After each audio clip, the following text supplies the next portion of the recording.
16 listes de candidatures enregistrées pour les législatives au Bénin. Dans le cadre des préparatifs pour le renouvellement du Parlement, la Commission électorale nationale autonome a retenu 16 listes sur les 19 reçues. Des candidatures parmi lesquelles on peut noter la participation de plusieurs partis politiques influents. Parmi ces listes, on retiendra évidemment celle de la majorité présidentielle, celle de l'opposition traditionnelle, regroupée au sein de l'Union fait la Nation ou de l'Alliance ABT.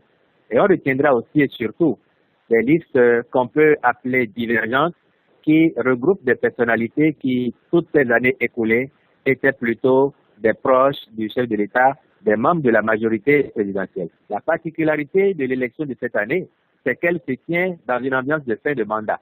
Et donc, on est curieux de savoir si les populations indiquent la porte de sortie à M. Yahi ou si elles entendent encore le gratifier d'un état de grâce pour une fin de mandat apaisée. Mercredi dernier, la liste électorale permanente informatisée l'EPI, tant réclamée par l'ensemble de la classe politique, a été déclarée disponible. Elle sera mise à la disposition de la Sénat le 4 mars prochain. La LEPI garantit le droit de tous les citoyens de pouvoir participer aux jeux politiques. Et la LEPI que nous venons de mettre, de publier hier, prend sa durée de vie, sa validité, c'est jusqu'au 15 janvier 2016. Et au plus tard, le 15 janvier 2016, nous allons réactualiser. C'est avec cette LEPI 2016 que nous irons aux élections présidentielles de 2016.